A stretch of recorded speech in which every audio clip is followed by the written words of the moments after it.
Welcome to EduRev. Welcome students. I'm Clarice Pereira Colasso and I have been training NEET medical aspirants in botany and zoology as well as NCERT based board exams for the past 8 years. Today in this video we will study the second chapter of our class 12 syllabus, and that is sexual reproduction in flowering plants. Now, sexual reproduction in flowering plants can be studied in three parts, that is pre-fertilization structures and events, followed by fertilization structures and events, and then you have post-fertilization structures and events. So if you look at it, today we will be studying in this video pre-fertilization structures and events, mainly with respect to the male reproductive part, that is the androecium, that is that part of the flower, that wall of the flower. So in this we will study the structure of the androecium, followed by microsporogenesis, that is the formation of the pollen grain, followed by microspore development, which is nothing but pollen grain development, so further development of the pollen grain. So to start off with the structures, pre-fertilization structures, we will focus on the structure of the androecium or the structure of the stamen. Now technically speaking, a typical androecium consists of two different parts, that is the anther and the filament. Now what is the difference between the anther and the filament? So if you look at the figure over here, the topmost portion, the projected portion, is the anther, okay, and the part that helps in projection is called as the filament. Now, there's a characteristic difference between these two. For example, the anther contains developing pollen grains within it. So we can call this as the fertile part of the androecium. However, the filament is simply an attachment module. Okay, so the filament is called as the sterile part. It only helps in providing nutrition to the developing pollen grains within the anther. Okay, so it draws nutrition from the flower below. So if you look at the whole thing, the stamen containing the anther is meant for pollen grain production or pollen grain development, but the filament is meant for attachment of the anther, okay, attachment of the androecium, and it provides nutrition to the developing anther on top, or in other words, the developing pollen grains within. Now, let's study the structure of a typical anther of an angiosperm. Okay, so we're dealing with flowering plants over here. Now, very characteristically, if you look at this anther, it seems like it has two lobes, one in the front face, so that is one anterior and one posterior. So we can say that a typical angiosperm anther is nothing but a bilobed anther. But technically saying, if you take a cross section of this particular anther, within it you will find that every lobe, every single lobe contains two sacculated structures within it, so two sacs present within it. So if you say every lobe will have two sacs. Now the technical term for sac used here is theca. Okay, so the word theca actually means a casing, so a sac in other words. So if a typical anther is bilobed and if every lobe contains two sacs within it, I can definitely say that a typical angiosperm anther is tetrathecous. You have the presence of four theca present within it. Okay, so this term tetrathecous and bilobed is very, very essential for your NEET exam. So you should be able to know this. Okay. Now, if you look at the cross section here, very clearly you can see four sacculated structures, two on the left hand side, two on the right hand side. So in total, four sacculated structures. Okay. Now, these sacs very clearly contain pollen grains in them. So we can say that these four sacs that we were visualizing were nothing but the pollen sacs. So they contain pollen grains. Okay. So your tetrathecous condition is the condition of the pollen sac. Now we have a technical term for pollen sac. Pollen sac is called microsporangium. The word sporangium means sac. The word micro implies small. Now actually speaking, it's called small sac because the pollen grains are called microspores. They are the smaller gamete. Okay. Actually speaking, the pollen grain is not the gamete. It contains the gamete. So pollen grains are called microspores, but the pollen sac is called the microsporangium. Okay, it contains the microspores. Now, let's study a little bit about the microsporangium in depth. Okay, let's study a little bit about it. Now, the microsporangium consists of two parts. You can divide it into two parts. The outer wall layers. Now, these outer wall layers are characteristically four in number. Now, they have a number of different functions. Okay, and internally you have something called a sporogenous tissue, which is nothing but your meiocytic tissue. This is the tissue that undergoes meiosis. Okay, So let's deal with the first part, that is the wall layers. Now let's look at these 4 wall layers. The first wall layer is called as the epidermis. Okay, so it is a single layer on the outermost part. The second layer is called as the endothecium. Now this is also single layered. The third is the middle layers. Now these middle layers range between 1 to 3 depending upon the species that we're talking about. Okay, but characteristically speaking, these outer 3 layers out of the 4, these outer 3 layers are basically meant for protection.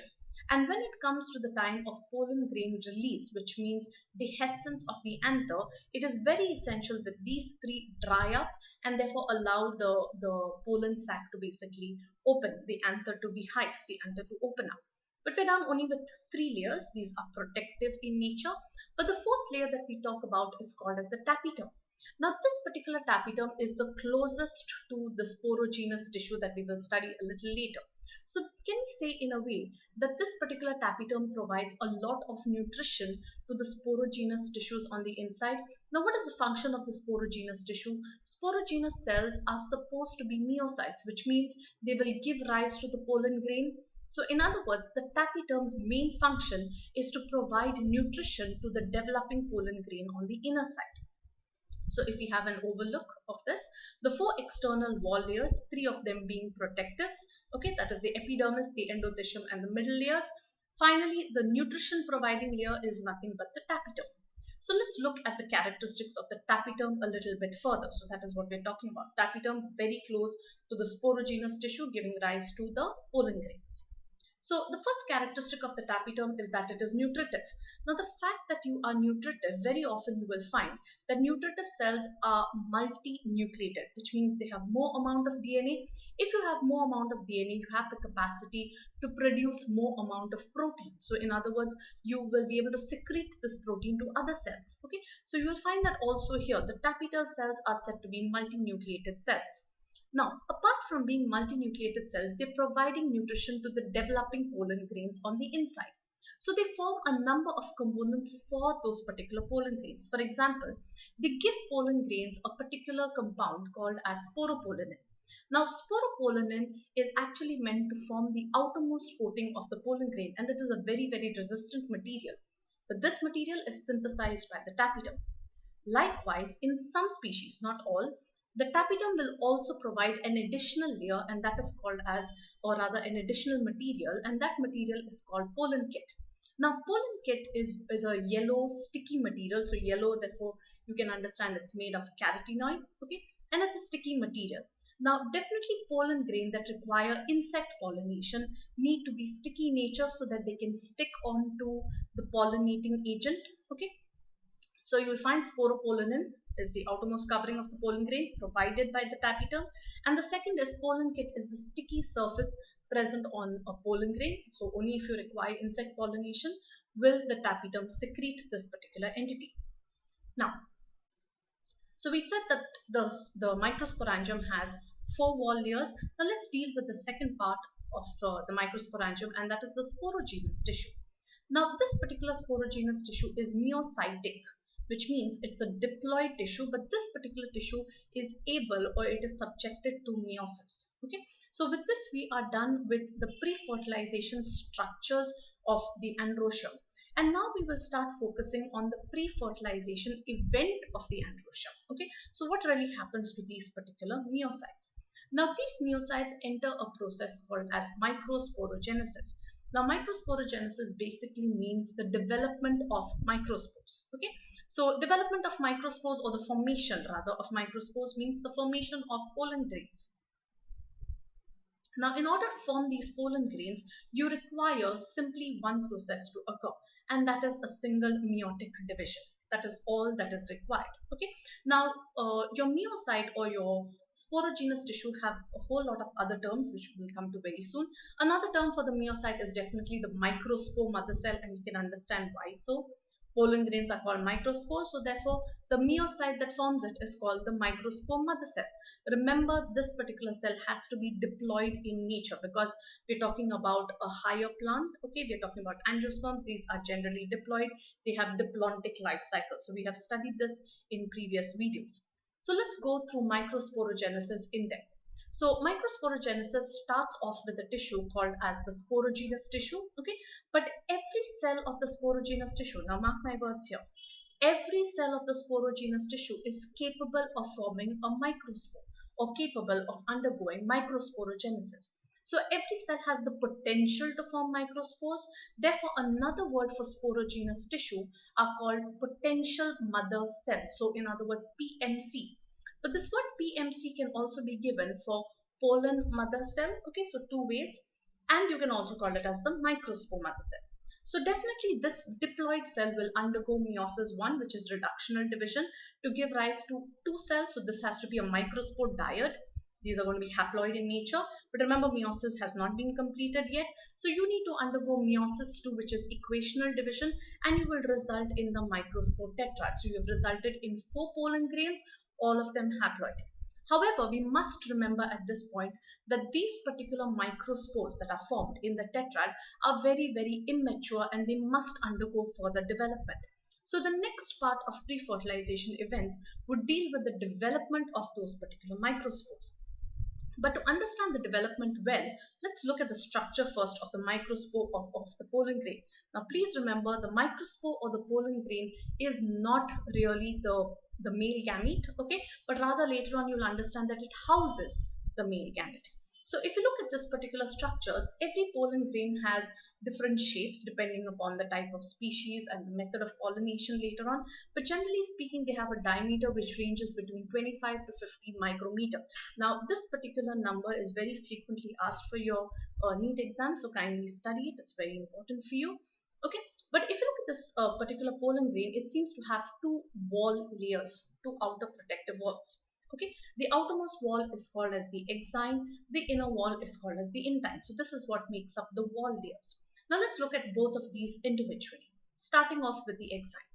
Now if you look at the exine, we said that the tapetum secretes sporopollenin, helping to form this particular exine. But sporopollenin is a very, very resistant material. It's the most resistant organic material.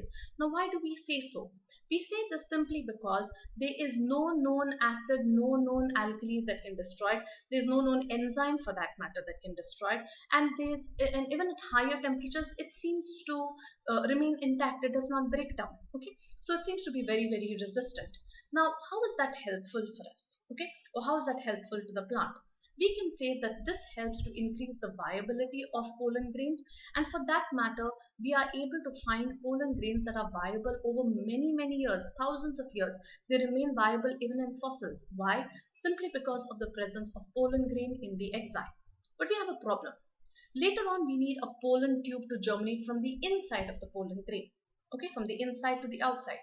But if the exine is going to be so resistant, if the exine is going to be so hard, it's going to be difficult for this particular pollen tube to generate out, because we said there is no known enzyme that can break it.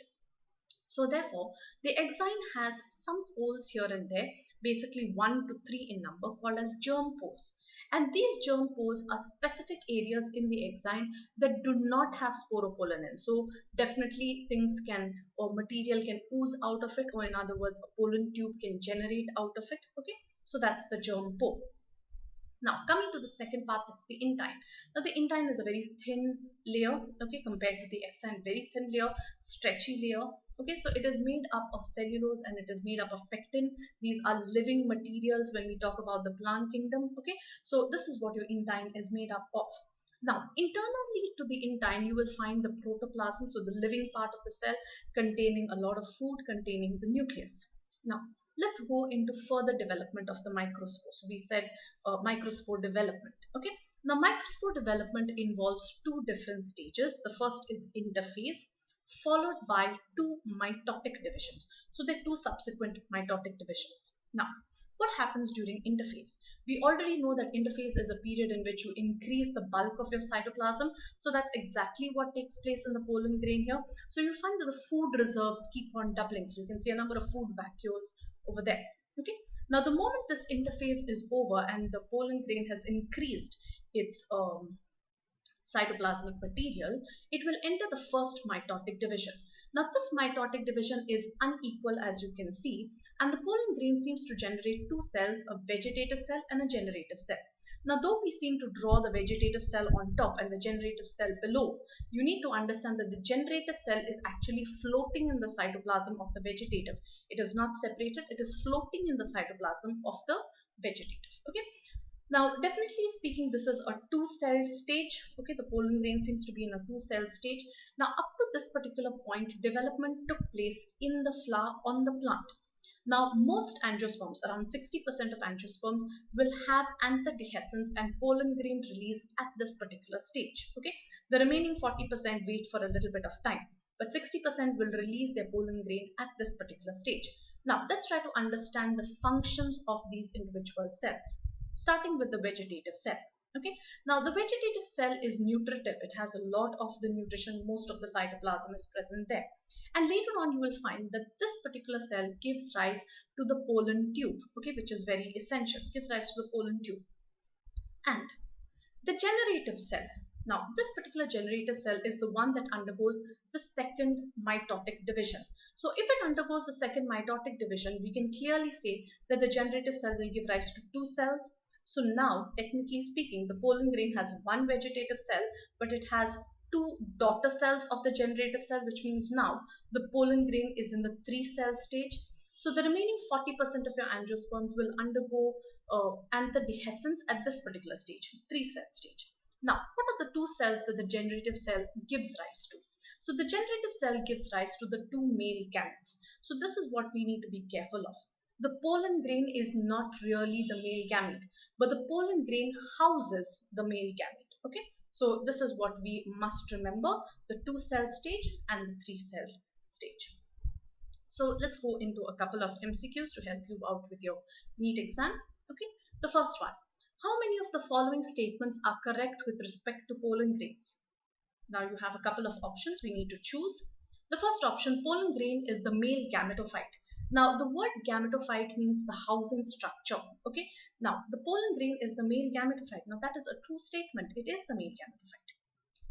Sporopollenin is made up of carbohydrates. Now that is false. Intine is made of carotenoids. That is also false, simply because the intine is not yellow in color. The exine can be yellow in color. Pollen kit is produced by tapetal cells. Now that is true. Okay.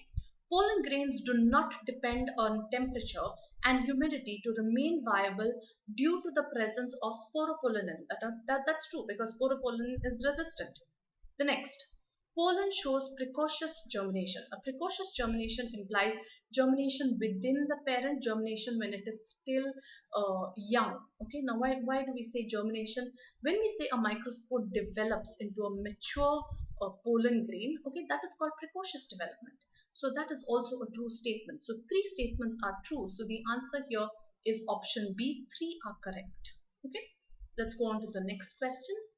Which one is correct about a pollen mother cell? So the meiocyte. Pollen mother cell is a pollen grain. Definitely not, but it gives rise to one. Each cell of the microspore tetrad is a potential pollen mother cell. No, that's not right. Third one: each cell of the sporogenous tissue is a potential mother cell. Now this is correct. Okay, so this is a correct statement. Pollen mother cell is diploid. Definitely, it's a meiocyte. So this is also correct. So therefore, if you go through the options, the answer here is option D, which says that the third and the fourth statement are correct. So students, I thank you for attending today's video. I'm sure you have understood a lot about the pre-fertilization structures and events of the Androecium. I welcome you to go through EduRev Infinity, where you will come across a whole lot of other videos. It will help you prepare for your NEET exam, along with a lot of tests and a lot of material for you to read through. And I'm sure by going through all of this, you will increase your nationwide ranking. Thank you, students.